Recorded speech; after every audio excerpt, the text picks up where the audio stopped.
Good morning. I'm excited to be here with you all today. I have to tell you, perhaps that magic 8-ball would have been a better predictor for what's going on right now. Everything is such in flux. I will give you our forecast as we go through, but I have to tell you that this really is a different real estate market than perhaps we predicted. As we look at the real estate market today, when we look at it, it really is a tale of two cities. We have an all-time high of all cash home buyers. At the same time, we have an all-time low of first-time home buyers in the market. And we know the difficulties of first-time home buyers getting in. It really is inventory, which has been coming up. But it's the affordability of homes, too, and the headwinds that they're facing. And so we have a different type of home buyer, and we have a very different real estate market than we had for the last few years. So let's take a look. When we look at the data, the first half of 2025, the entirety of 2023, and the entirety of 2024 is very closely reflective actually to 1995 when we look at home sales activity. Now, I'm an old millennial. An elderly millennial is what the news has actually depicted me as. A geriatric millennial, sometimes they'll put that in headlines, so that's cool for me. And as we look at that, I think that 1995 was yesterday. It turns out it is not. Back in 1995, we had things like Hollywood Video, Blockbuster Video. That's what we used to do for a cool Friday night. Perhaps no one in this room did, but there were things called movies, and we would watch them, like the Titanic, which was the big movie of 1995, also Braveheart. So when we look at that, I think it was yesterday, but actually we have 75 million more people in this country back in 1995. So we have to really take these comparisons to the population to actual inventory and really take a hard look, because when we actually ended the year in 2024, and the home sales volume is exactly the same, and at the same time, the inventory is less than we actually had back in 1995. We know that there's actually a very large problem in the real estate market. And inventory is starting to climb up, but we know that we have a long ways to go. When we look at affordability, this is the huge crunch. And even if we inflation adjust the home sales price back in 1995, that would be $241,000 versus continually topping out at the highest month we've ever recorded, and it's above $400,000 for a home buyer today, for the typical price of a home. As we look at inventory, it is coming up.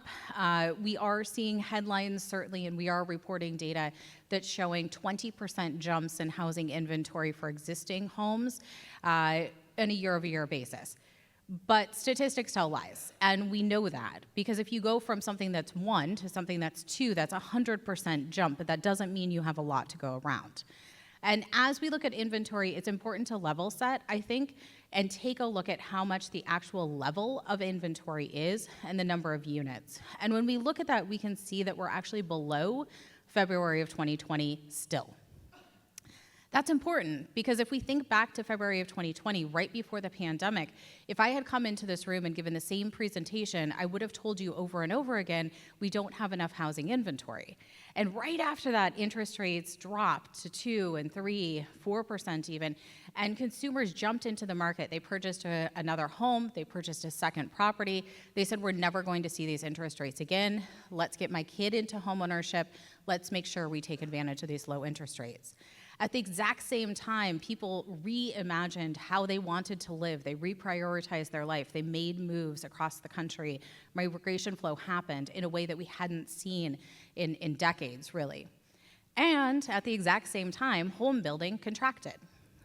Builders said, we have problems. We can't find labor. We can't get the paperwork through our county offices. We don't have supplies to actually build these homes. And so we saw a continual problem when we looked at inventory, and that dropped us to historic lows. As we see this, we are starting to climb out of that, but we really do have a ways to go.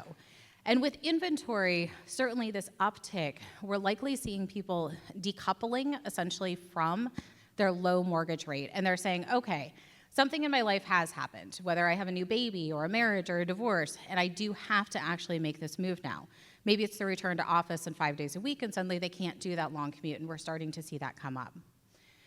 The other thing that we know is that interest rates are flat, essentially.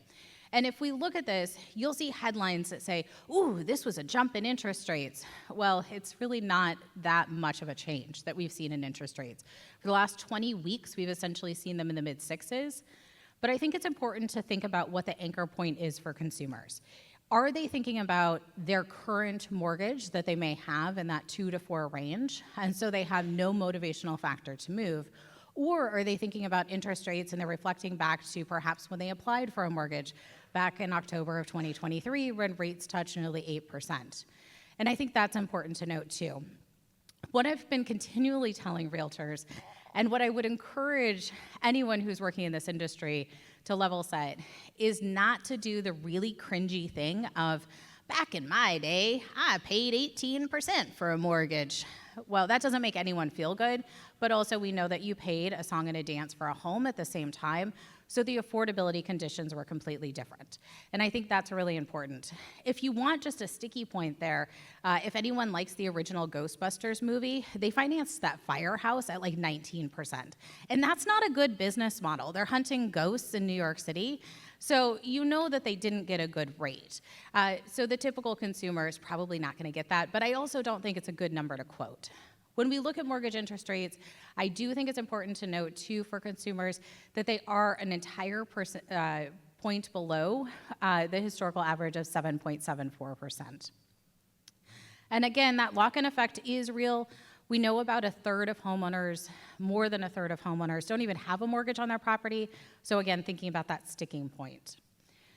When we look at home prices, this is really important. And I think that there's some really interesting things that are happening right now when we look at housing affordability and we look at home prices. What we can see here is this orangish peaches line. That's the price for new homes. For existing properties is the blue line. And as we look at that, we can see that new homes always had a price premium. They have the bells and whistles. They have the technology features within that home, the green features within that home, the new appliances. And so you're willing to pay more for them. What has happened in the last few months is fascinating in this data, because what we can see is that existing homes actually became slightly more expensive.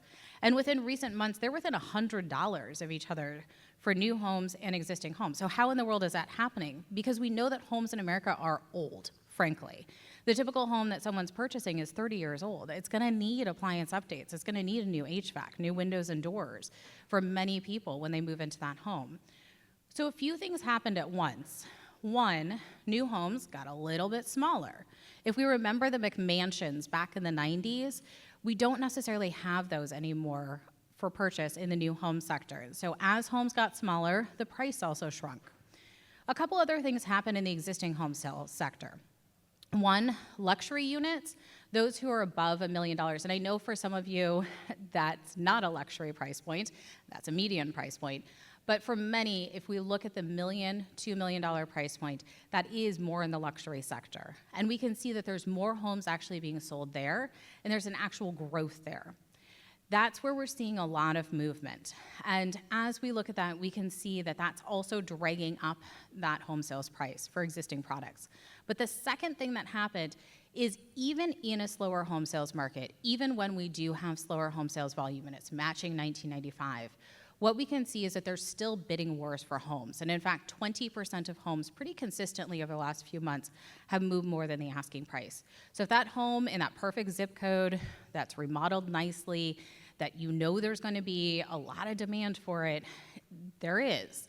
And we are seeing that people are willing to put bidding wars on that particular property, and that's moving faster, and that's bringing up that home price too.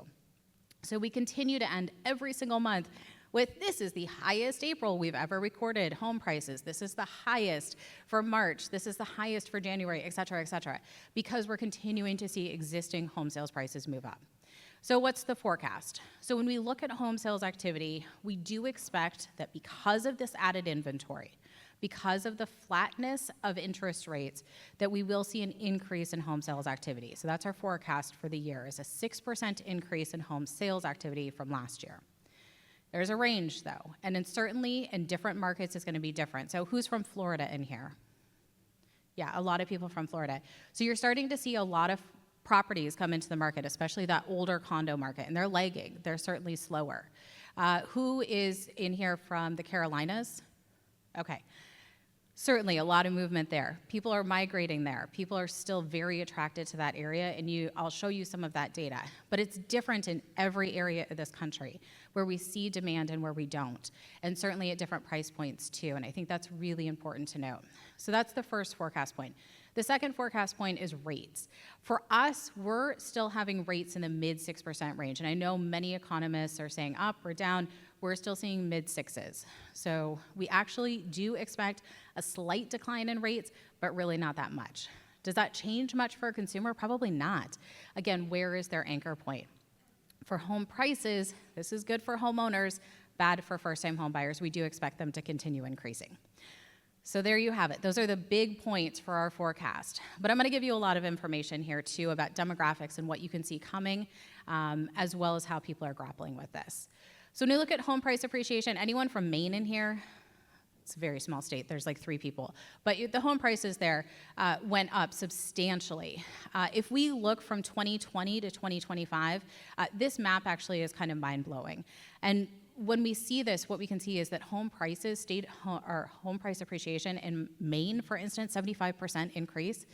That's incredible. If you owned a property back in 2019 and you watched your home price appreciation go up at that rate, homeowners really being the winners here. But we can pick out any of these states in green, anyone in these states in green here. I know there's a lot of Floridians, but Montana, 69%, Idaho, 69%, Florida, nearly 69%. So you can see just how much homeowners continue to be the winners in today's housing market. And we continue to expect that they will gain and accumulate that wealth. So on the flip side of that, of course, is the qualifying income of home buyers. So the tale of haves and have-nots when we look at the housing market. What we can see here is that for a home buyer to come into the market, they need to have a household income above $100,000, really, to purchase a home today. And if we go back to that 1995 number, if we make that comparison and you inflation adjust the income needed then, just $66,000. So you can see the difference that has been had. In recent months, it's come down a little. That's the drop in mortgage interest rates from that 8% down to the mid-6s. You can see that's come down a little. But with home price gains, it's really not going to change too much. The big caveat in what you've already pulled out in this chart is that that's with 20% down. And we know the typical consumer does not put 20% down, at least not for a first-time home buyer in the market. So that qualifying income has to be just even higher than that.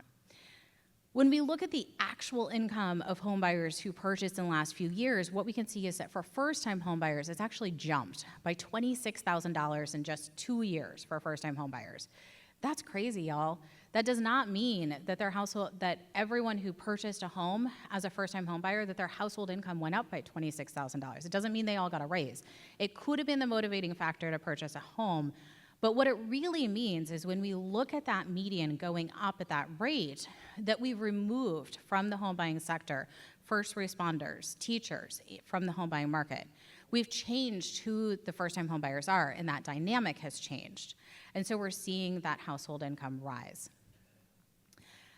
The next 2 slides I think are really fascinating, and so I'm going to take a second here. But again, this really explores the different type of market that we're looking at here. We're seeing this all-time high of all cash buyers, and I'm showing you on this chart primary residence home buyers here. And what we're looking at is nearly a third of primary residence repeat buyers are paying all cash. And so we dug into the data and we wanted to understand it a little better. For older boomers, we can see, so those who are in their 70s who are purchasing homes today, and they're also quite active in the housing market, we can see that half of them are paying all cash for their home. If we look at younger boomers, those who are in their 60s, we can see that about 40% are paying all cash for their property. So there's a lot of money among that older generation who is able to pay all cash for their next home. What becomes fascinating is that if we look at these first-time home buyers, I've told you a lot about the struggle that they're having and the affordability crisis that we're really in when we talk about housing. So how in the world is 1 in 10 first-time home buyers paying all cash for their home? And I'm going to leave you with that question as we look at down payments too. Down payments are also trending up. And it makes a lot of sense for those repeat buyers who have this housing equity, who've seen home equity go up by more than 50% in all states.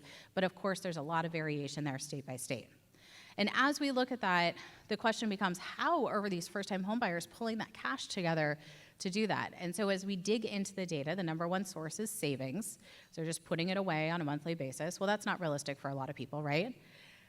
The second source is the bank of mom and dad. So that's a really good loan. If you guys have that available to you, that's a fantastic loan opportunity because the repayment plan is great there. It's a please and a thank you, right? So that's good. The third one that we are seeing, and this is quite unusual in the housing market, we have not seen this at this rate, honestly, and it's actually on par with the bank of mom and dad, is financial assets. So we're seeing that people are taking financial assets such as stocks, 401k, even cryptocurrency, and they're using that for their down payment or paying all cash for their home. So again, this speaks to a different type of first-time home buyer who's able to enter into the housing market and really be successful in the housing market and compete on the limited inventory and then put down an all-cash offer or a higher down payment that we've seen. And then the fourth thing that we are starting to see is inheritances. They are starting to play a role in the housing market. Now, it's still low single digits, but for millennials and Gen Xers, they are starting to see a transfer of wealth. And as we see that in the housing market, I suspect that that'll grow. But again, it's a market of haves and have-nots. That's not going to be universal, and it's not certainly going to be universal that people can take from a gift or a loan from mom and dad for that down payment as well. And so as we see these changes in the housing market, I think it's going to shift and evolve and continue to show this divide that we continue to have here. All right, so I want to show you some of this different state level data. I think it's pretty fascinating as we look at this. The first thing is we are continuing to see, and I'm taking census data here, for 2024, we're continuing to see migration flows. Now, it's not at the rate that we saw during COVID. Obviously, we had a lot of migration at that time period. People really flocking to the Sun Belt states, flocking to the mountain states, saying, "Ooh, I can work remote. Let me go work in a cabin." Realizing they don't have Wi-Fi, moving back. There's a lot of movement that happened, right? Realizing they don't like a small town, and living with 2,000 people that they all could have gone to high school with doesn't sound great to them anymore. So we continue to see this movement. As we look, though, the two main states that people continue to move to are Texas and Florida. Now, you may have seen headlines. Again, I mentioned the Florida condo market. Certainly, that's impacted by things like insurance. That could be a big factor in Florida. In Texas, we're seeing some softening of home prices in that state. Anyone from Texas in this room? Okay, a few people. There's a lot of building that happened in Texas, and certainly we know that in places like Austin, for instance, home prices, instead of going up 45% or 50% on a 5-year basis, they did that in 1 year because they just want to be overachievers. So a lot of people moving into that area, but people moved throughout Texas, into Dallas, and as we look at that, the building also increased, and so there's been some softening of prices. But homeowners still way ahead as they think about that financial asset than even with the softening of prices, and likely temporary in those areas too. And one of the reasons that it's likely temporary is we're still seeing job growth. And as we see jobs added, and our expectation is that we will continue to see job growth, then you're likely going to continue to see housing demand. And so when we look from 2020 to 2025, you can see any state that's in green here is really outperforming the national average. So seeing really strong job growth there. And I think I put it in here, perfect. Job growth in the last year. So there's also been changes in the last year. A total of 5 years can sum up a lot of things, but I think when we look at the headwinds, you can see that there are some states that have them, and those in orange perhaps headwinds in job growth. So Massachusetts, West Virginia, for example, not having as strong of job growth that they did for the last 5 years in the last year. So people don't just move to a state, they move to a local area. And so to put a finer point on this, we do a survey of consumers to actually understand their buying patterns in the local market. We ask them, what local area did you move to? What we can see here is that suburbs and small towns are still the most popular areas to move to, suburbs overwhelmingly.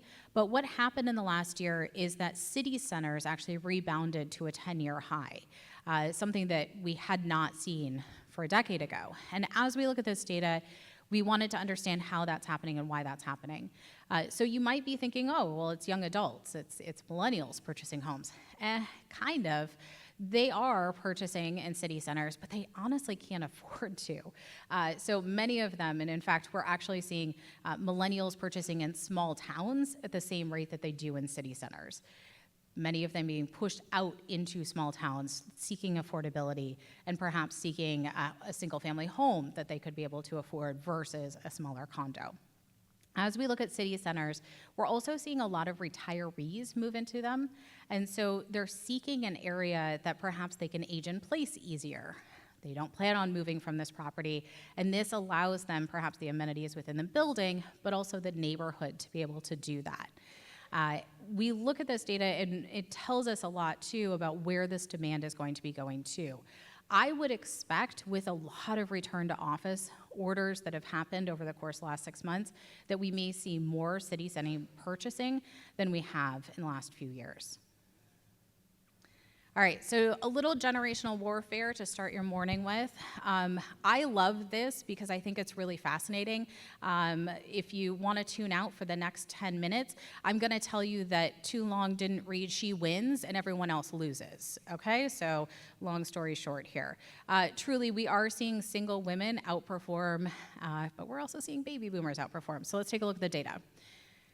As we look at first-time home buyers, I started with this, they have dropped to an all-time low. This is the lowest level we've ever seen first-time home buyers in this market. If we look before the Great Recession, what we would see is that 40% of the home buying market were actually first-time home buyers. So today at 24%, that is very, very low. We also collect this data on a monthly basis. We've seen it tick up. It always seasonally ticks up in the winter because it's an easier market for first-time home buyers to enter into. How many of you worked in this sector back when there was a first-time home buyer tax credit, when there was that 50% mark, so 2008 through 2010? A few of you did. And as we look at this, that was a huge push into the market for first-time home buyers. They really took advantage of that tax credit and came in and were able to purchase a home. We had plenty of inventory to go around, though, at that time period. We do not now. As we look at it today, obviously, affordability and supply are the two main reasons. But if we look outside of the housing market, there's a lot of other headwinds for young adults coming in. So if you don't have the bank of mom and dad, you got to save for that down payment. But it's really hard to do when you're paying high rent. It's really hard to do when rent is a third of inflation. So as we look at inflation going up and we think about rent going up, well, those young adults are really actually doubly hit. That's a compounding effect. Everyone's paying more for everything, but rent is one of those huge drivers of inflation, and they're paying more for that. The second big thing that's a hurdle to first-time home buyers or potential first-time home buyers is looking at student loan debt. So that's something that was paused and not paused and paused and not paused and so on, and people have to repay that. And as we see that in the data, we can see that it went down in the data, it became less of an issue as that pause happened. People got ahead of their principal, they actually started paying that off, but now it's come back up as a bigger problem. And so potential first-time home buyers really having a hard time getting ahead of that. Also, one of the big things that's come up in the data in recent years are childcare costs. And so I say this around the country and I say this in rooms, and I'm seeing a lot of nods here too. I was in Nebraska speaking, and I was giving, and I'm going to give you the numbers here, but I was giving the numbers of what childcare costs cost, and a woman ran up to the room in the front when I was done speaking, and she's like, "Where do I find that daycare, and how much can I find? Where can I find it?" And I'm like, "Yo, I've been in Nebraska like 12 hours. Like I slept and I presented. Like I know nothing about Nebraska." So I'll give you these numbers with the explanation there. So nationwide, if you're paying on a monthly basis for childcare costs, is about $800 a month. So this is why she ran up to the room, because that's really cheap in comparison to what you would be paying for a 2-year-old and a newborn in daycare. That's actually talking about like $2,500 per kid. And so she thought that I was saying $800, you can do this in Nebraska, and that was not necessarily true. So why is this becoming a bigger problem? Well, I'm going to show you some age data that really reflects this as well. When we look at the US population, this is my favorite nerd chart here. This gives us a lot of information about the US population. This gives us a lot of information about the forecast, the housing forecast, and where we are going in the housing market. So we're going to break this down for a second here. As we look at this in the peach, what we can see is little kiddos born in the last couple of years with Gen Alpha. The bars get shorter over time for the silent generation. I hate saying that people just, mortality rates, so I'm gonna just say that people become ghosts or they go to heaven, okay? It's early and y'all aren't tracking with me at all. You're like, what is she saying? But you gave me the mic, so here I am. Okay, cool. So bars get shorter over time.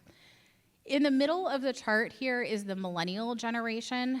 You can see that there's 86 million millennials in this country. That is represented by the blue here. There are more of them than anyone else in this country. As we look at this, the first red bar, that is not a typo, that is meant to be there, that is the median age of today's first-time home buyer. First-time home buyers today are 38 years old. If we look at that historically and we look 4 decades ago, what we would have seen is the typical first-time home buyer was 28. So this is 10 years later that they're purchasing a home. So not only do we have the lowest level of first-time home buyers we've ever recorded, we also have the highest age of first-time home buyers we've ever recorded. So really big implications here. One, that means for that individual, that's 10 years of lost housing wealth gains. We saw how important that is to current homeowners. We also know that perhaps that's one less move they have in their lifetime, so they're not necessarily going to need to move up from that tiny condo in a city center into a single family home. If you're 38, you're pretty well entrenched probably with where your family is at this point. You're getting into the peak of your career. You probably know where you want to live, and so that's probably a move that you won't have. And in fact, when we ask those 38-year-olds, how long do you plan on owning your home before making a housing trade, they do say about 10 to 15 years. So they're really not planning on moving anytime soon. If we looked at that originally with younger first-time home buyers, and we look at that about 20 years ago, we would see that they plan on making a housing move after 5 years. So again, some really big differences here. The thing that I think is really important as we look at this data, though, and you look at this millennial generation, is you can see a little population boom that happens in the late 20s and early 30s. And as we look at that, those young adults are putting so much pressure into the rental market and also into the housing market. And as we look at that, we know that a couple of years ago, in 2022, I was getting calls in the summer, in June, actually, from realtors who were telling me, you know what's happening that's really bizarre in my area is I'm actually getting bidding wars on my rental unit. I'm listing my rental unit for $1,500, and a renter is coming in and saying, I'm willing to pay $1,750. I like this rental unit. I want this. There's so much pressure that was out there. And so builders got on board and they said, oh, well, we need to build in the multifamily sector. There's a lot of money to be had here. This is the pressure that we're seeing from young adults. They had been living with their parents perhaps during the pandemic, and we saw that really skyrocket as young adults moved back home. And now they want to live independently in 2022. And so now, by the time it's in 2025, we have seen that rent has abated some, that rental costs have come down for new leases, and a lot of those problems that we had have really been alleviated. But it hasn't been alleviated in the home buying sector, certainly at all. And we know that we're still short about 5 million homes for the US population today, because there's this huge population who's still doubling up and renting, but they want to live independently. So we used to look over to the baby boomers in the yellow as our solution to this. And there's been plenty of economists, and I've been guilty of saying this myself, that we would have this silver tsunami, and all these baby boomers are gonna become ghosts or go to heaven, and this is gonna solve our housing crisis. That's not true. All right, so what has happened? In the last year, baby boomers have actually become the biggest generation of home buyers, not millennials. And you can see the numbers here. There's 64 million baby boomers, but there's 86 million millennials. So how did that happen? Well, first-time homebuyers dropped off for young adults, and so they're having this struggle getting in. Well, baby boomers have the cash to do whatever they want to, and they are. And so as we look at this, the second red bar is the median age of today's repeat homebuyer, and that's 61 years old. So this is a really big change too, because if we look at this 4 decades ago, what we would have seen is the typical repeat buyer in the market was 36. That's younger than today's first-time home buyer. So that's a massive shift, and that 61-year-old wants different things from their home. They have a ton of housing equity to do whatever they want. We know that baby boomers have the reputation for reinventing everything throughout their lives, and certainly homeownership and aging in place and what they want from that is one of those things. They're thriving for a longer period of time, and they have no qualms about purchasing this home. And as we ask them, we say, how long do you plan on living here in this home at 61 years old? And they tell us they're never leaving. They're planning on living in that home for 15 to 20 years.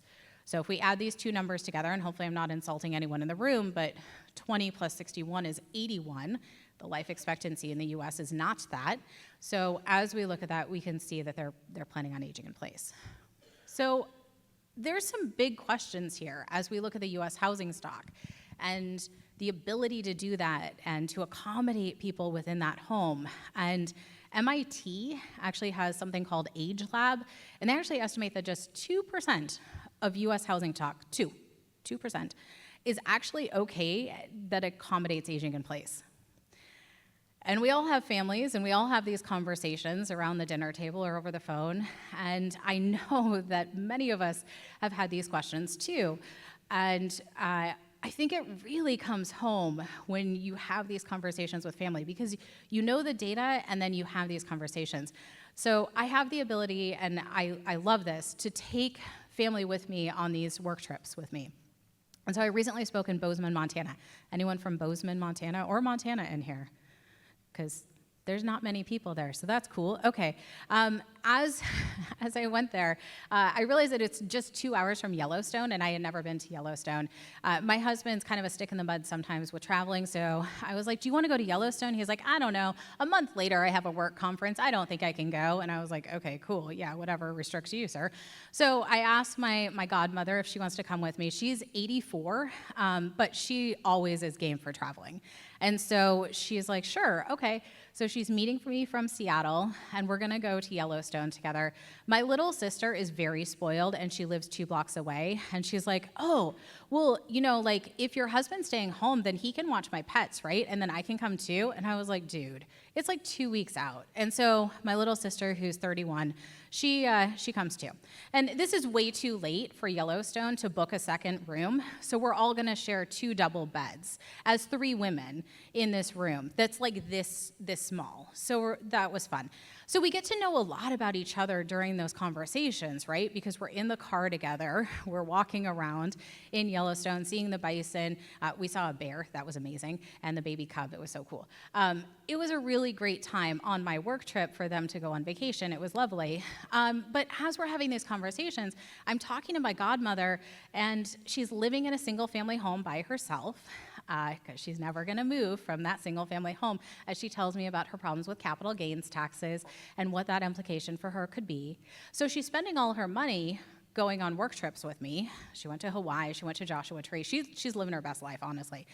And she's like, oh yeah, so I'm just gonna keep remodeling. And I was like, okay, that's cool. So she put in like an easy way to get in and out of the stairs, which is quite difficult because there's 14 stairs coming in, so that's good, I love this. And I was like, that's great. And she just tackled her kitchen, and she put in new carpeting throughout her house on top of the hardwood floors, all of these things being safer ways to live in your house and to age in place. We get to the bathroom, and she's gonna remodel that. And I was like, that's great. Are you gonna put in a universal design feature so you can get into your shower easily and be able to stay there a little longer? She's like, oh no, I can't do that, Jessica. And I was like, why? Like, this is your house. You should embrace how you're living. You're living by yourself. And she's like, Jessica, I gotta think about resale. She's 84, y'all. She's 84. So I know that you all are having these conversations, but all of those things that I just mentioned are universal design features that we have to be thinking about with this population, because they're not planning on leaving ever. And so as we think about this, I think that baby boomers really have reinvented things, but they've also reinvented staying in place in a different type of way that we haven't seen for past generations at the same age. All right, so let me bring you back to this chart here. Gen Xers in this room, which is the vast majority of you, you know I've ignored you. You felt it, and I'm gonna keep doing it. Are you okay with that? No, okay. All right, so I will give you some Gen X data.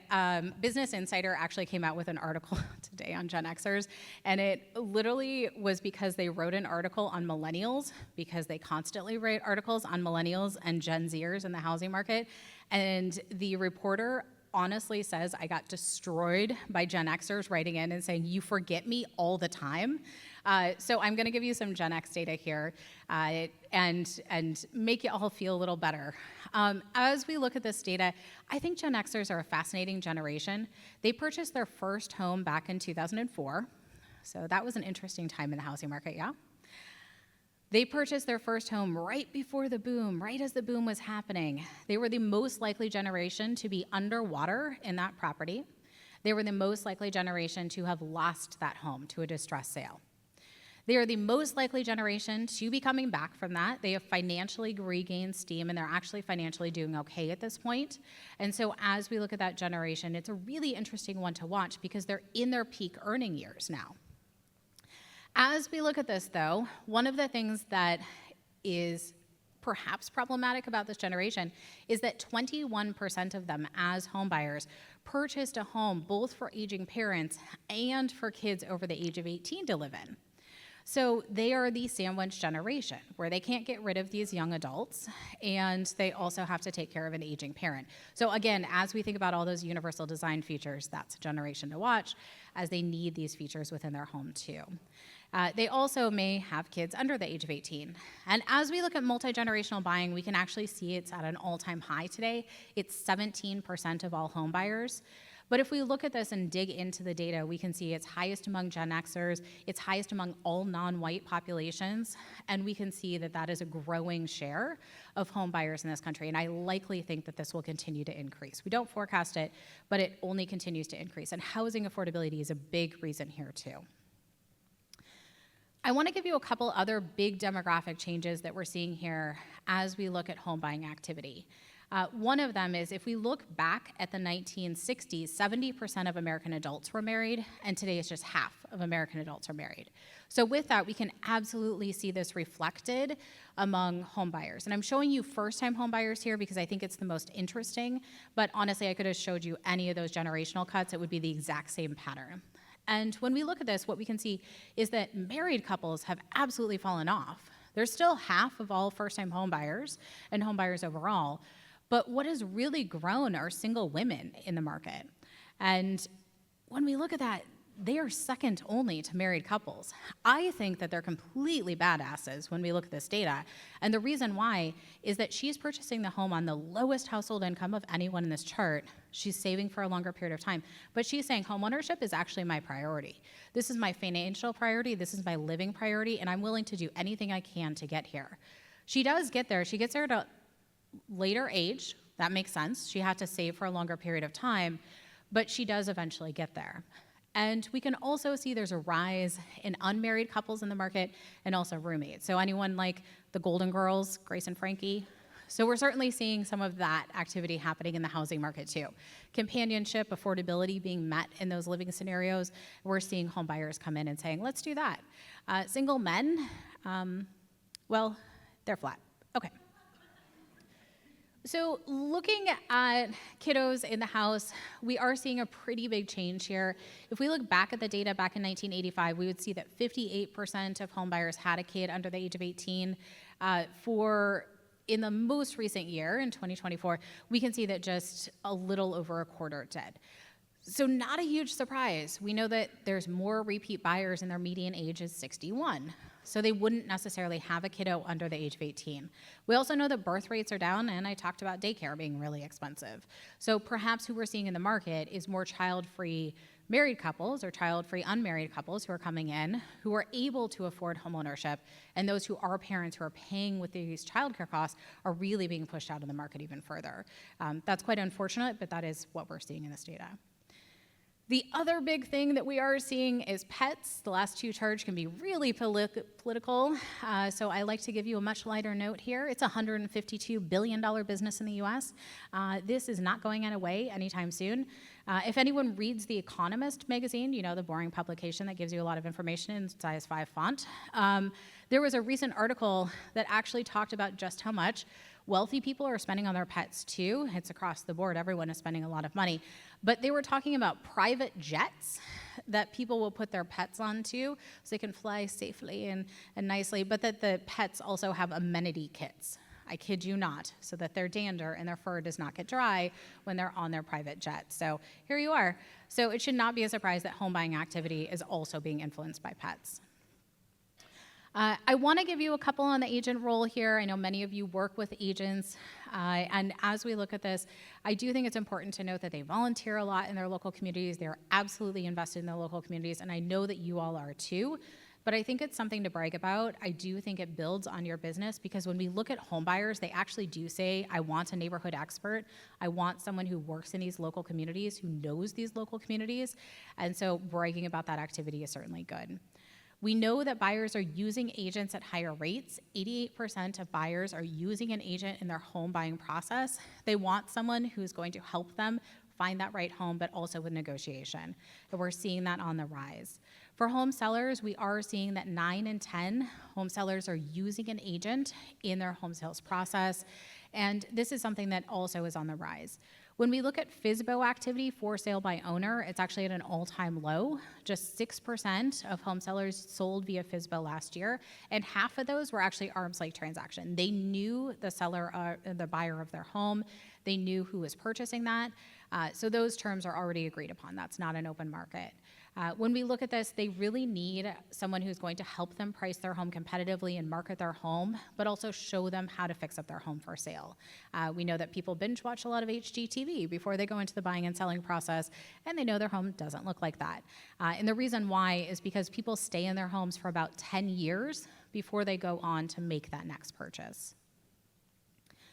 I just want to reiterate here that while we saw that state-level map that showed a very big change here in home prices and what people are actually gaining out of their homes, when we look at owners versus renters overall, we know the typical owner has about $430,000 in net worth versus the typical renter at just $10,000.